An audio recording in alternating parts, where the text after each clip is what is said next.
Hello, you wonderful creature. This chapter we are going to paint with the rain. My only friend. This technique popped up in my Instagram feed. You can follow me there, by the way. It's at Lucine.pentagon. And I think it's a very cute idea. Also, this wall really needs some decorations. So get yourself some tea, light a candle, and let's get started. Since I don't think I explained it well in that intro, let me explain again what I'll be doing.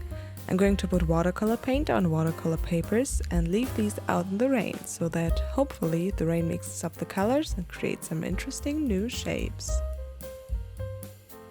In the video they only use watercolors from a paint box, but it should also work with watercolor pencils, right? Right? Let's test both to make sure it works. Since I won't be able to control the paint once the rain starts doing its thing, I try to use colors that go well with each other and look interesting when mixed. And now, let's wait for the rain to do its magic.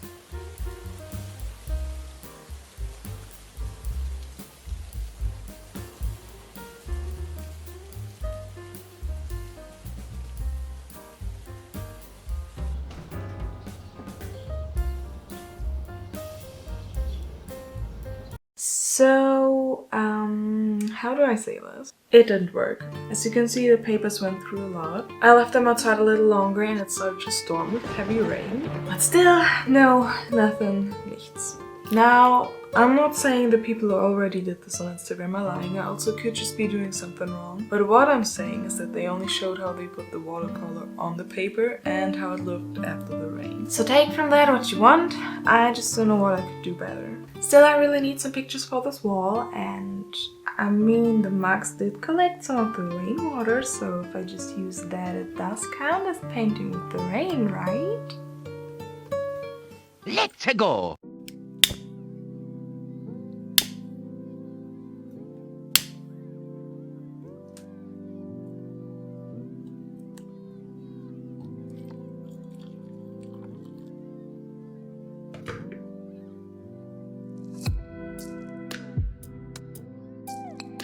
First I tried to move the original paint with little to no success.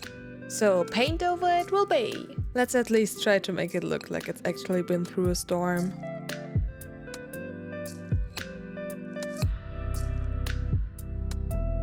After laying the base colors down, I decided on the overall size and started sketching.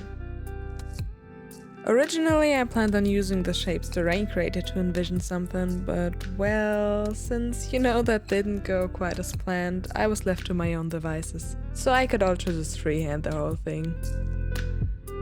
Painting with watercolors is usually not in my wheelhouse. I prefer markers, colored pencils or digital art. Because of that, most of my experience lies in those wonderful good old school art projects you had to do back in the days. However, using this medium really was enjoyable. But trust me when I say I was still so tempted to just paint over everything with my crusty dusty colored pencils. But that would be against the rules. That's why we will all close our eyes now while I may or may not use something that is not rainwater. But I mean, come on, doing those highlights is like the best part. It is like a reward at the end of each drawing.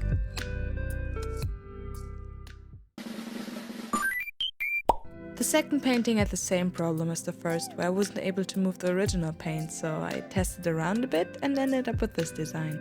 I was just happy to get anything decent out of it at this point. So no thoughts, head empty, just drawing.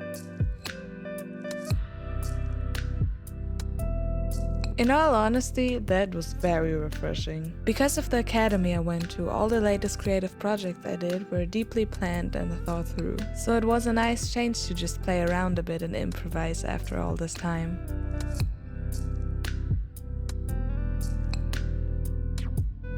The project so far reminded me of water, so I decided on drawing a jellyfish lady. Now looking at it, it reminds me a bit of those mushroom costumes that I've been seeing a lot on my feed recently. And that I also made one of. Imagine that, but as a jellyfish and with braids as the jellyfish tentacles. Okay, now I really want to make that costume. Well, maybe on another day. Would you be interested in seeing me make it? Let me know. What would I do without my white liner?